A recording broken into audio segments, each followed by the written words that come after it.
A woman realizes her 9-year-old son is missing, and her worst nightmare begins. A Russian man gets a mysterious message on his iPhone, causing him to change his life forever. And then, I'm going to tell you a personal story. Something that happened to me on my birthday 7 years ago. It changed me profoundly. It filled me with a sense of permanent fear. It was the night I met an angel. Today on Dead Rabbit Radio.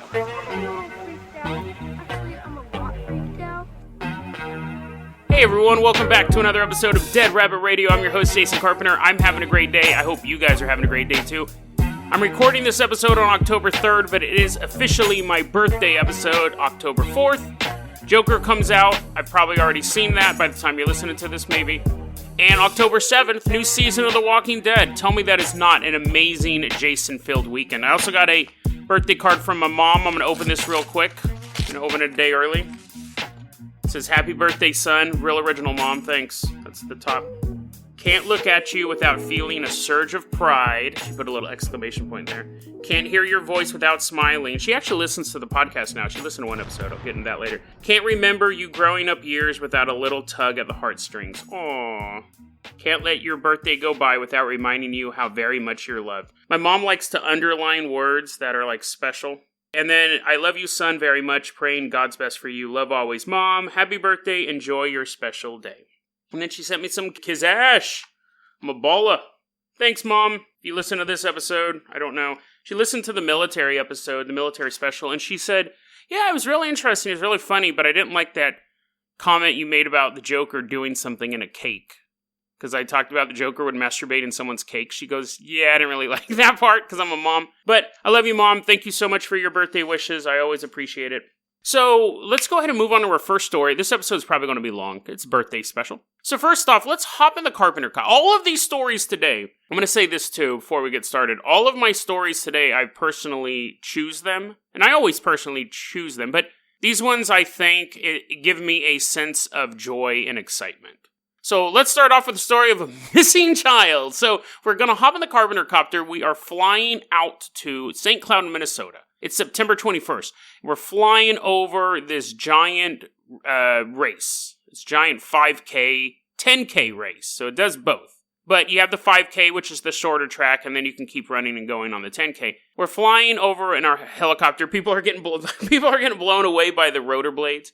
Last night I had a dream there was a horrible plane crash. And I found a foot from the wreckage, and then I found a computer that could convince you to kill yourself. It was really weird. The computer would communicate with you by playing songs, kind of like Bumblebee, but you could just look at the track file for the song, like Blame It on the Rain, and you'd be like, well, the weather's not that bad. It was weird, and we were trying to hide the computer from the government, because if the government got it, you make people kill themselves with it? I don't remember. But anyways, if there's a plane crash soon, stay away from computers.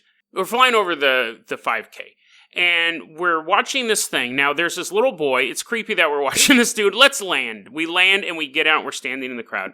There's this 9-year-old kid named Cade Lovell. And he runs all the time. He runs home. He runs to school. He runs around the house. He just runs. He's a runner, right?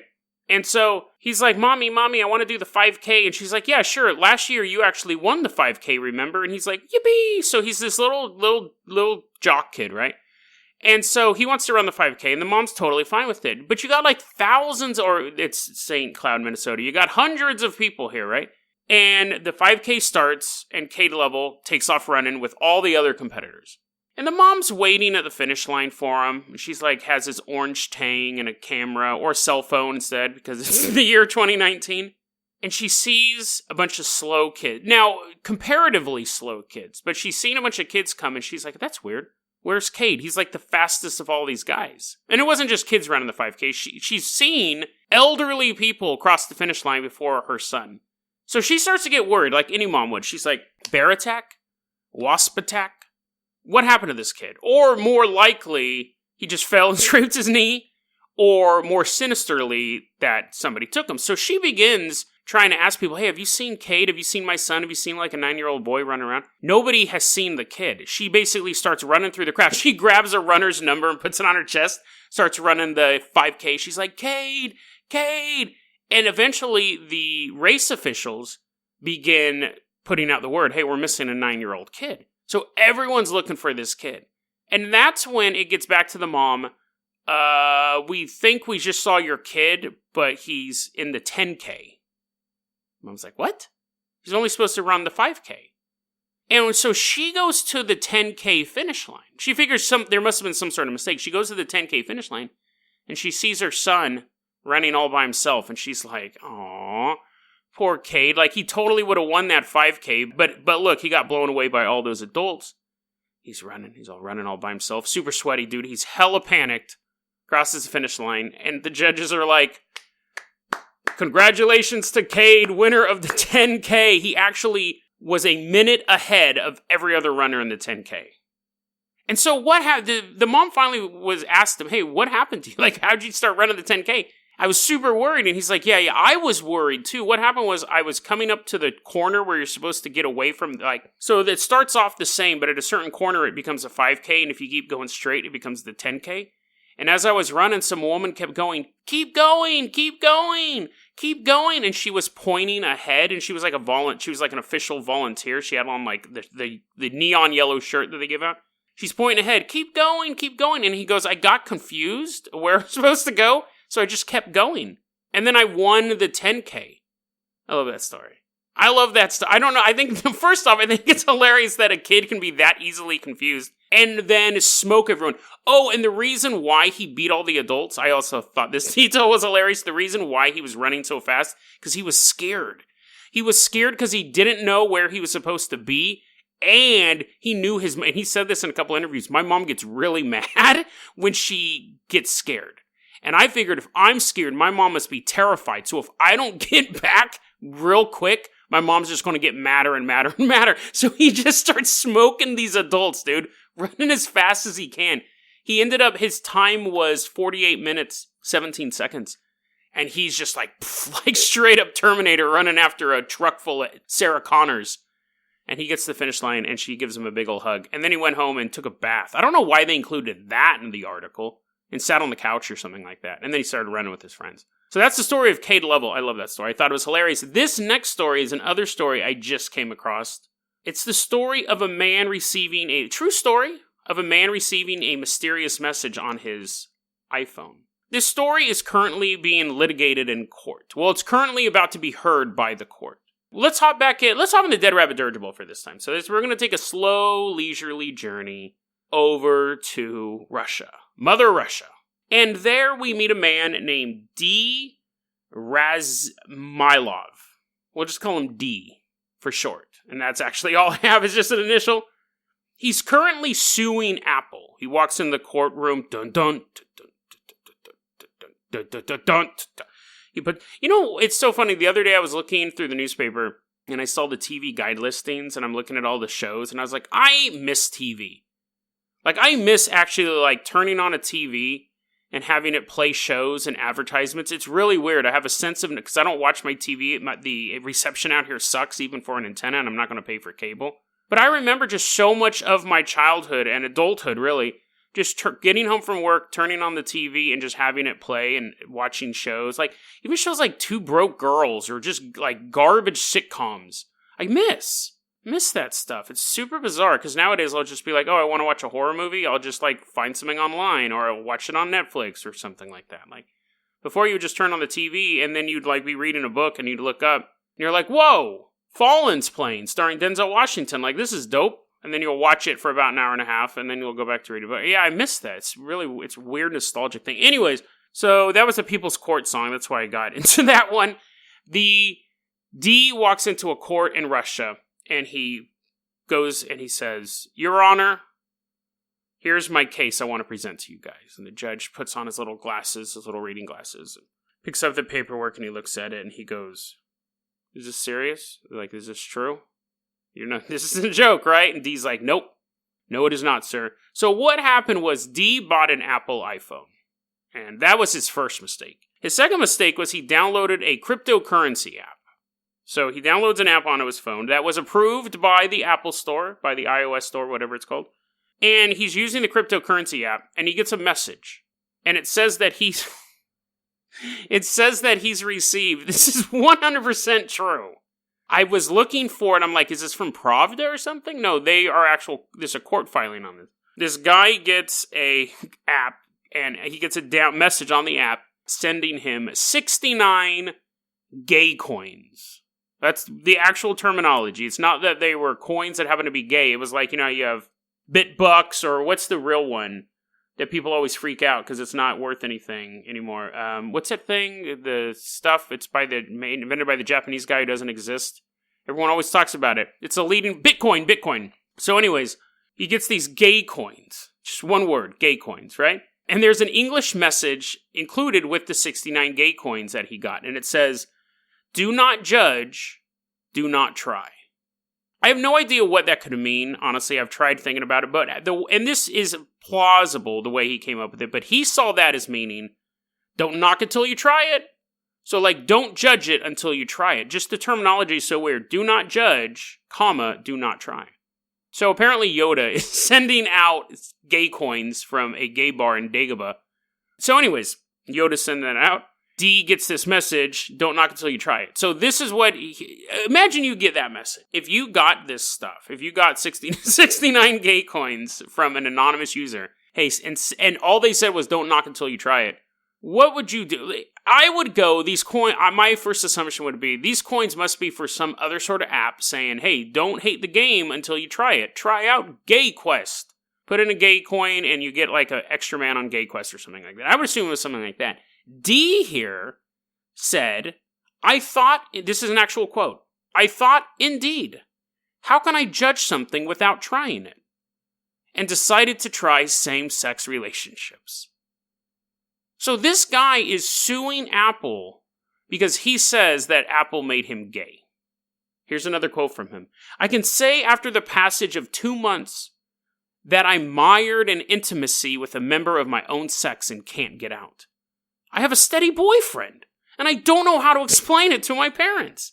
After receiving the aforementioned message, my life has changed for the worse and will never be normal again.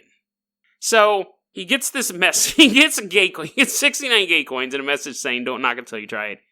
He goes, yeah, sure, why not? He goes out and starts blowing dudes. What? That's such a huge leap of logic. Then we fast forward 2 months.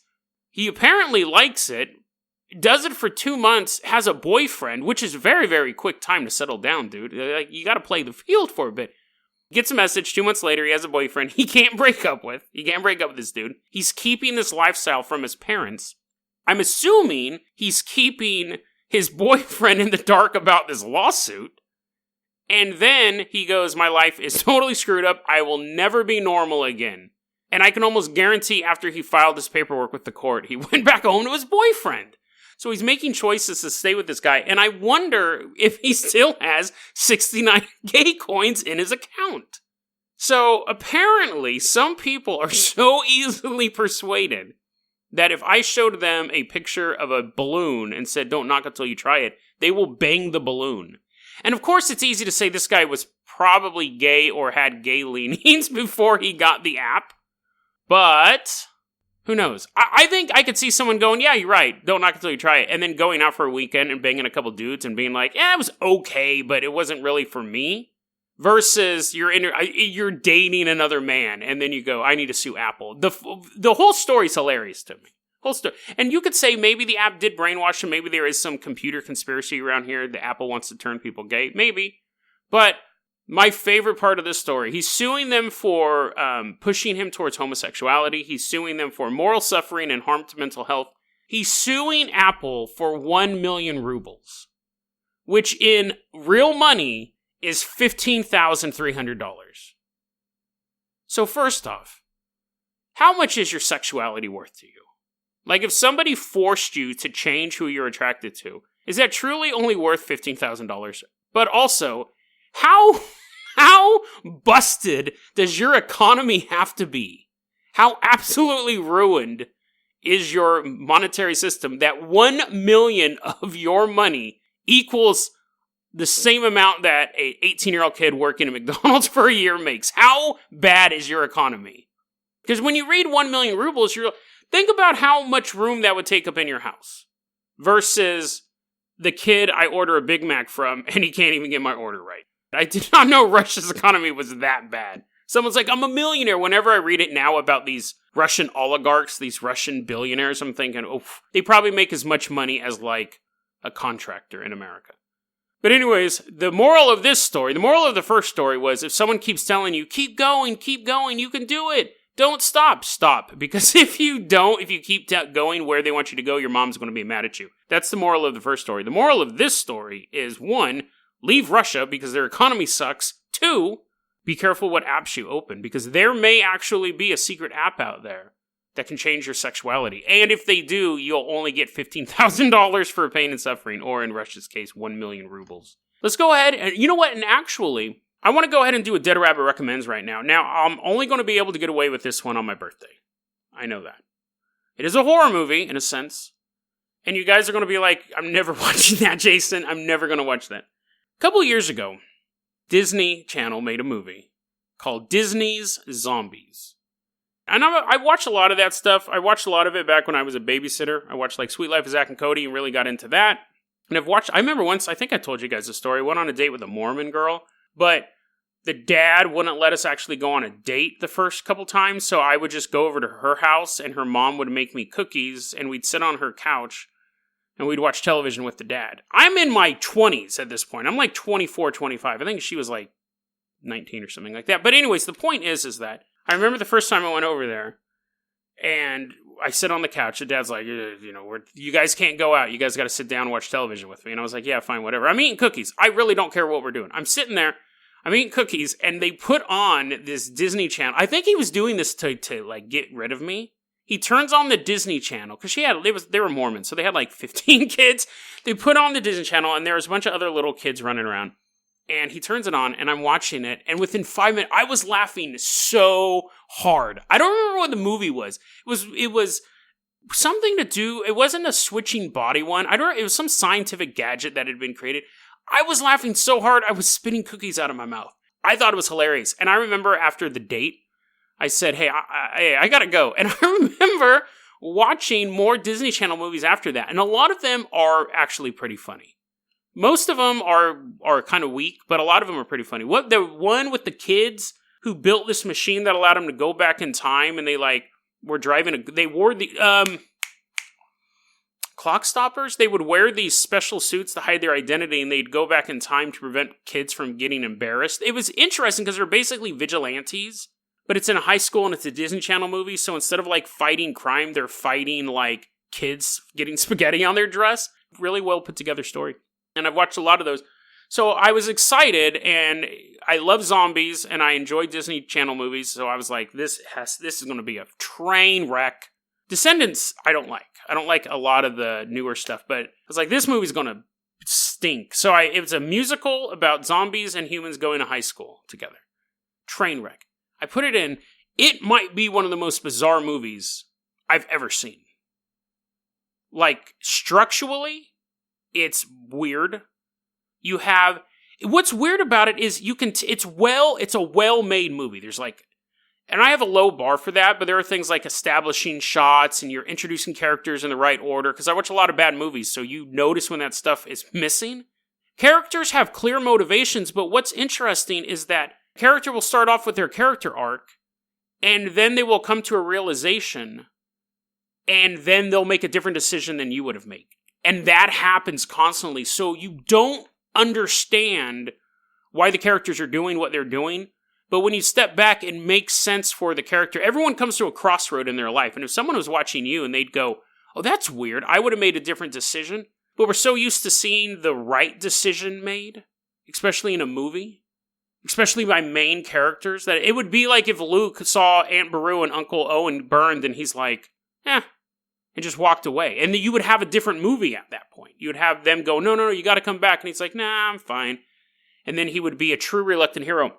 That's this movie, in a nutshell. It's basically a post-racial society where all ethnicities get along, but humans hate zombies, and zombies are very leery of humans. They're actual zombies, by the way. There's references throughout the movie to them eating people's brains. That, I don't trust zombies. One of them ate my uncle or bit my uncle's ear off and stuff like that. Zombies live in a ghetto. The humans live in this beautiful pastel-colored neighborhood. It's musical numbers galore. And then subplots that involve things like allegory for steroid use, which is completely goes into the weirdest direction possible. There's a allusion to like a school shooter / school bombing that totally just goes in a bizarre direction. Disney Channel movie, by the way. Got to keep reminding you of that. Absolutely bizarre. And then by the end of the movie, I remember watching I've only watched it once. I think the magic will leave me if I watch it a second time, because I've watched it and I just am like, I have no idea. I felt like I was stoned watching it. And when it ended, the credits are rolling, and I'm like, what just happened? Like, nothing happened the way I thought it was going to happen. Even the ending dance number, I was like, what?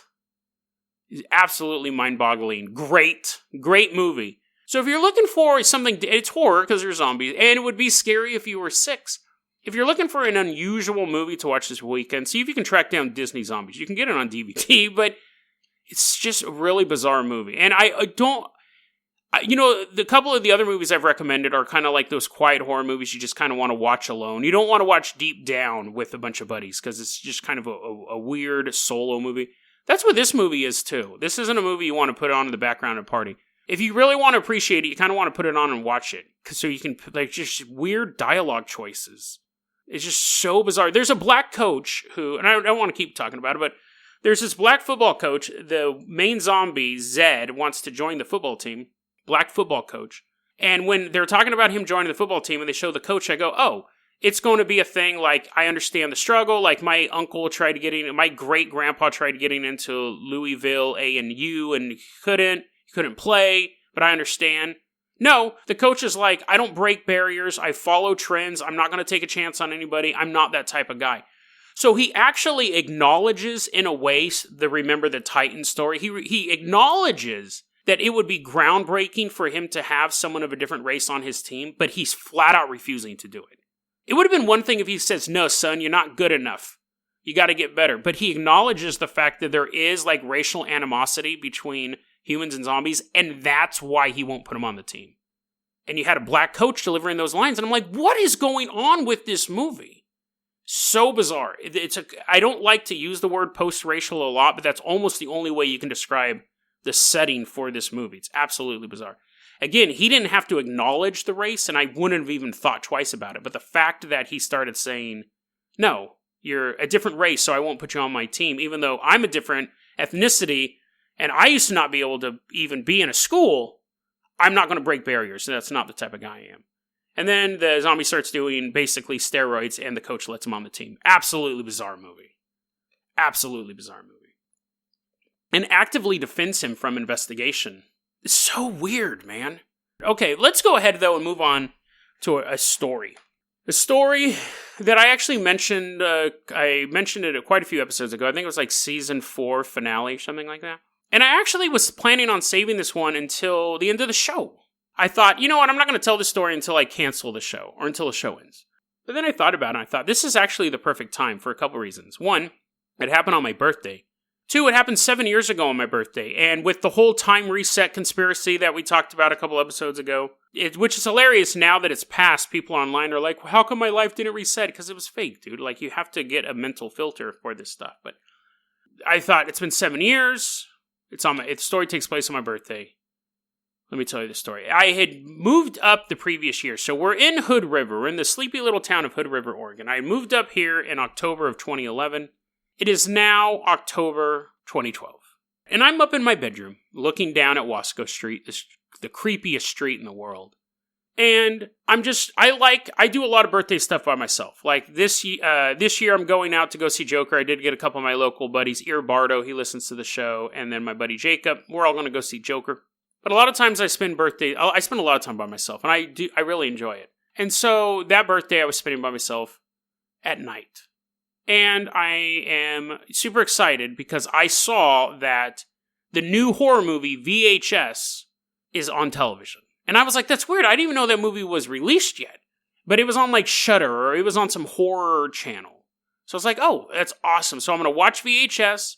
I'm going to stay up. I'm going to goof around online. Then go to sleep. Probably like 2, 3 in the morning.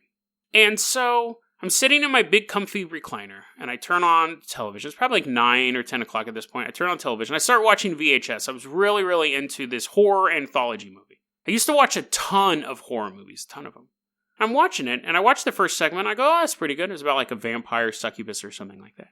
And then I'm watching the second segment, and it's about these honeymooners, this young couple who are on a road trip, and there's this mysterious woman following them. And then they murder the boyfriend, and it turns out the two girls are lesbians. And that's kind of the end of the horror story. But I'm watching it, and at this point it's probably like 9:30, 10:30. I don't remember when it started, but I'm watching it. And they get to the scene where the man's sleeping in bed, and it's all like first-person camcorder, this short story. And they plunge the knife right into the dude's neck. And he's like, and blood's dribbling out, and it's just this long shot. And I remember being unusually disgusted and disturbed by that. Now, here's the thing. If you've been on the internet long enough, and if you're in a certain age range, you've seen, I hate to bring this up, because you guys probably be like, oh, damn it, Jason, I forgot about the video. Most of us have seen that video, though, of that Chechnyan soldier getting stabbed in the neck by the Russian. It's a real video. It's dude's laying on the ground, and the guy sticks the knife right into his neck. Blood gushes out. The VHS killing looked pretty similar. A lot of times special effects people will not snuff videos, but steady videos of people actually dying. But I don't think, I'd seen that video years ago, and it was like, ew, and then just went on to whatever I was doing, eating SpaghettiOs and watching Chip and Dale's Rescue Rangers, whatever it was. And I think if anyone spends any large amount of time on the internet, eventually they come across gross stuff like that, other than just answering their email and going to Facebook. If you're ever like just clicking on news articles and stuff, you see people get smashed into cars and get chewed up by escalators and all sorts of stuff. So, fall down elevators, all that. So anyways, I'm watching VHS though, and I see that scene, and it really disgusted me. And I just felt like that was too much. It's too much. I think I was 36. I'm going to be 43, so 7 years ago it would be 36. And I was like, what? Like, I thought it was weird that I had that type of reaction to it, but I shut the movie off. And I said, kind of fiddled around on my computer, stopped watching it. So this all happened on October 4th. This story here happened on October 4th, so my birthday. And so I end up going to sleep. And around 4 or 5 in the morning. I don't even know if I could classify a time to this, right? I'm laying in my recliner, and I wake up. Now, what's interesting about this story, and to be fair, this would be something I would use to debunk anyone telling a story like this. There is no proof that I am actually awake. Could 100% be a dream. However, the stuff that happens after it makes me question that. I'm sleeping in my recliner, as I usually do. I sleep on couches and recliners. And I'm sleeping on my side, and I wake up. I'm looking out my bedroom window into the dark street of Wasco. And I see in the middle of the street, so probably a good, 40, 50 feet away, I see a little glowing light, probably about 2 inches tall. It was like, maybe about 4 inches tall, because I'm kind of making it with my hand. It was like this glowing ball of light, and I could perceive something in the light. Like a figure, a figurine. So at this point, I think I'm still dreaming. And in real life, I was like, oh, I must be dreaming. This isn't real. And I see this little light start to get closer and move very, very slowly towards me. But what was weird out of this is there are multiple weird details, but as it's moving closer to me, it doesn't change size. So if something's really 4 inches and it's 40 feet away, as it's getting closer and closer to you, it will get bigger. That's just the way vision works and distance. But as it got closer and closer to me, it stayed 4 inches tall. I'm just laying there with my eyes open looking at this thing. It's floating closer and closer and closer and closer to me. And right when it gets to basically outside my window, it goes and I'm standing in this white room. And I don't even know if I was standing. I was just in a white room, and I just heard this and standing there. It's so weird. I can't even use terms like in front of me, just you were aware of this, was an angel. It was how I would perceive an angel. It was a blonde-haired woman in white robes. Now, I should have explained this part at the beginning, because some of you guys know this and some of you guys don't. The reason why I brought up the angel story a long time ago, I was talking about where I was fighting shadow people or something like that. And what I did, and it was this, I don't know how I came up with this idea or why I even thought it would work, but apparently it did. I think that was the shadow people, was it the demons surround us? No, it wasn't that episode. Sorry guys, should be more prepared. But anyways, go back, just listen to every episode of 10 Rabbit Radio, you'll find it. I talked about where I took a part of my soul and it sounds so cringy when I talk about it, but basically removed a little piece of my soul and made it into a thought weapon, like a psychic weapon. Because I figured if my soul is indestructible and blessed by God, then therefore anything from my soul should also be the same. So if I can meditate on taking a piece of my soul out and turning it into a weapon, a sword, then it would basically be the equivalent of punching someone with your soul or stabbing someone with your soul. So I did that when I was in my early 20s. And I also did the same thing and made myself like a little shield. Because I used to be 10 toes deep into hunting ghosts, trying to summon demons and punch them in the face, and all sorts of just nonsense, right? Not that hunting ghosts is nonsense, but thinking that you can summon a demon and then kick it in the nuts is the height of stupidity. But anyways, so I encountered shadow people and all sorts of monsters and goblins, stuff like that. So I figured I needed some sort of defenses. So I took a little piece of my soul and meditated on it and did work on it and all that stuff. And over the course of weeks, I made this thought sword. It wasn't real. It didn't actually exist. I wasn't walking around with a hilt like at the Ren Fair. This was something that I made out of my mind. A tulpa weapon. And I had a shield too. So that existed. And I always would use it was basically, I guess it will be like a security blanket. It was very, very very odd thing. It does sound very cringy when I talk about it. But let's jump back to the present. I'm standing in this white room. I'm in a white room. There's this angel in front of me. And she's holding a toy wooden sword and a toy wooden shield. And then she gives them to me. And she takes the sword and shield that I made. So as she's handing me this toy sword and this toy shield made of wood, she's taking away these things that I had made 14, 15 years ago out of meditating and visualizing a piece of my soul coming out and forging it and doing all of this work. She takes those from me and gives me the toys of a child pretending to be at war. And she basically takes 2 chunks of my soul. And then she's right next to my ear. And she's standing there and she whispers into my ear. I can hear her.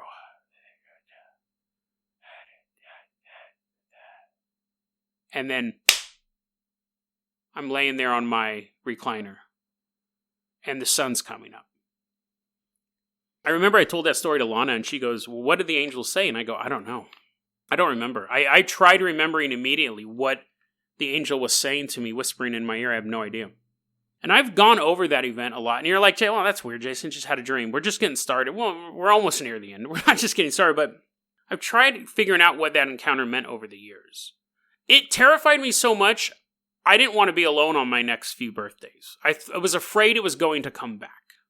And you go, Jason, what's so terrifying about that? Well, ever since then, I've had this really weird thing where I've become, people who know me, especially when I was younger, knew I'm fairly empathetic.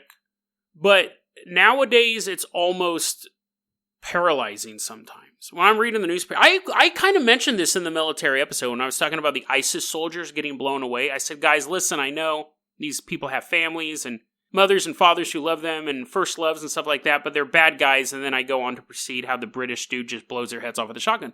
I cannot read any sort of news account or hear any sort of story or even watch a fictional horror movie or action movie or whatever without completely empathizing with every single person in that movie. And that's not a superpower. Other people can do it. But for me, since that encounter, it's become tenfold. When I read an article about somebody getting killed, whether or not they are the bad guy, like let's take those ISIS soldiers, for example. And I had that comment, and it sounded like a throwaway comment, but that kid, his mom was cradling. I can picture all of this stuff. The mom cradling the little baby boy.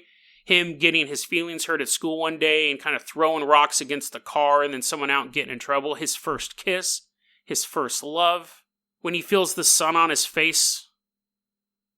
His favorite comic book. And then bam! Shotgun to the head as he's trying to build a suicide vest. That happens to me all the time. I'm not visualizing it, I'm not hallucinating, but my empathetic feelings are in overload right now. To the point where even when I watch like an action movie and Terminator's just like gunning down security guards, I'm like, oh my god, they have families! Those people had lives just like mine. They had hopes and dreams and aspirations, they had first loves and breakups, and they sat in the living room crying in the dark one night with SpaghettiO stains on their shirt. Every human goes through those things. It's super bizarre. But I've also been instilled with a sense of dread and fear that I've never had before in my life. I don't want to say no fear. There were certain things I feared. I wasn't a fan of heights. I wasn't a fan of water. But I would go into rough neighborhoods and start trouble, and I wouldn't have a problem. Someone says, you got a problem? I say, yeah, you. Like, I had no problem being an open jerk and courting danger at any point in my life. Until that. After that, I have become a different person. Less reckless. And people could go, well, that's a good thing. You're maturing. But to me, it feels like such a core part of my identity is gone. Because I used to just not care. At all. When I keep saying fearful, I don't even really think that's right. Fearful and being less reckless are good things. My anxiety attacks have been sky high since then. Like, anxiety attacks I've never had before have been happening since this encounter. Like, I just feel like I'm constantly under threat from something. I wake up basically with an anxiety attack, and for the most part, it hasn't gone away since. So when I say fearful, I'm meaning more like that. I'm not scared of the spooky. Well, I'm scared of the spooky woods, but it's not like a fearfulness like a Scooby-Doo. It's more of just like this, every muscle in my body is constantly tightened, waiting for something that won't come. So it's more anxiety than fearfulness. And it's not a good level of, oh, I'm going to be careful. It's more like, I have to be careful, otherwise I can die at any moment. It's that level of anxiety/fear. Primal fear, not spooky fear. Now, it's possible that this is all just stuff that's normal with growing up, and since I'm growing up for the first time, this is something everyone goes through. But it feels like such a core part of my identity was lost that night. And an additional part was added on, i.e., just being too tuned into people. I talk a lot, and when I say, oh yeah, I read a lot of true crime, I used to read a lot of true crime, that's the reason why I stopped. I couldn't enjoy it anymore because I'm reading about these victims and I can't help but seeing every point in their life. It sucked all the entertainment value out of people being murdered for me. And it's funny because I always wondered what the symbolism was of me getting the toy sword and the toy shield. And it's funny because I know what it is. I knew what it was then, and I always tried finding an alternative answer because I don't like the answer. And that's the funny thing a lot of times when we analyze stuff. We have to be honest with the answers we get. The reason why those things were taken from, assuming any of this is real, again, assuming it's totally not a dream, and it just happened to happen at a time where I had this big awakening and I was turning 36, and assuming any of this is real, I was given those items and taken, the sword and shield that I made were taken away from me, and I was given these toy sword and shield for one of two reasons, actually. I've always thought maybe it's because God is saying that I don't need any of these fancy weapons, any of these fancy thought forms to fight demons or monsters, that God's power over darkness is strong enough that even a toy sword and shield can destroy them. You don't need this mega blade that you built out of your soul. That's the answer I want to believe, but I don't think that's what it meant. I think that what that shield and sword represent is you're a little boy. You're a very, very little boy. And if you think that you're ready for what's coming, you deserve little boy toys. If you think in any way, shape, or form you're ready for challenges that may await you with these things that you built with your brain, if you think any of these things will do you any good, you're a dumb little child who deserves dumb little toys. You know, I want to say this too. This isn't an ARG. This isn't a fake narrative that I'm building up over the course of the seasons or anything like that. I want to be clear on that. As far as that story ended that night. There is no follow-up where I see like a dark shadow in the corner and he's like, you think you're ready for me? None of that. Like, all of these stories are fairly self-contained.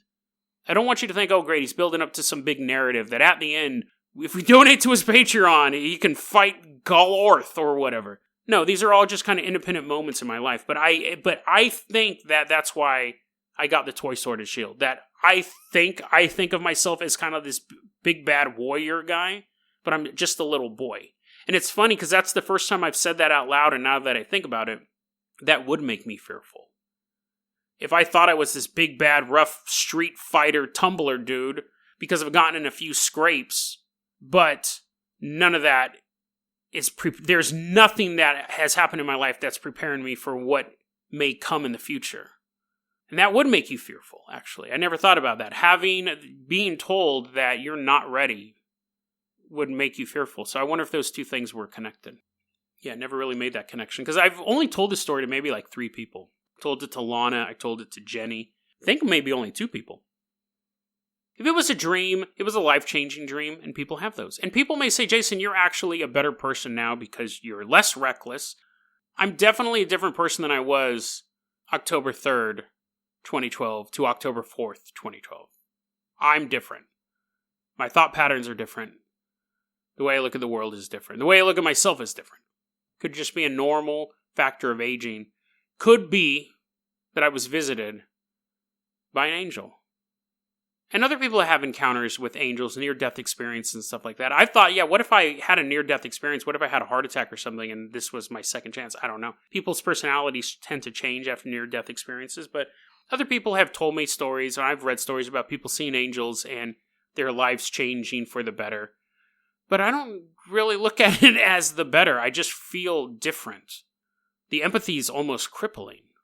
People will tell me a horrible story, and to them, they're like, isn't that awful? And I'm like, yeah, that's the worst story I've ever heard in my life. I don't tell them that, because I know people tell horrible stories because they have to get it off their chest. But I don't go, oh my God, why'd you tell me that horrible, horrible story? But it affects me, whereas before, I totally would have forgotten about it. Again, might be a normal thing of aging. The being less reckless is most likely a normal form of aging. The angel visit could have just been a dream. But all 3 of those things have... Oh, and I forgot to tell you, actually, there's one more piece here. We'll end on this. This could easily be debunked as well, but I've tried very, very hard to debunk this part. So I said I was watching VHS on my birthday, and I go, that's weird, it didn't come out yet. VHS, it was released on video on demand on August 22nd, okay? It was released at theaters for a limited run on October 5th.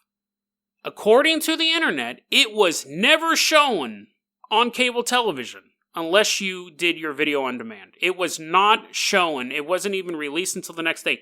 Now, to be fair, they could have been some special run on Shudder. They wanted to show it the day before and got permission, but that is not listed at all that I could find on the internet. So to make this whole story even weirder, I watched a movie on a cable channel the day before it was released at the movie theater. And I didn't do video on demand. It was on Shudder. It was on just a station. I turned on the TV and I watched it. I almost forgot that detail. Again, it's just a whole weird thing. So happy birthday, Jason. 7 years after meeting an angel. I gotta admit, my birthdays still make me a little nervous. Because I don't know what's going to happen if it comes back. deadrabbitradio@gmail.com is going to be our email address. You can also hit us up at facebook.com/deadrabbitradio. Twitter is @deadrabbitradio. Dead Rabbit Radio is the daily paranormal conspiracy and true crime podcast. You don't have to listen to it every day, but I'm glad you listened to it today. Have a great weekend, guys, and happy birthday to me. Woo! Happy birthday, Jason. Yeah. I'm giving you guys all high fives. Yeah. Okay, I'll see you guys next week.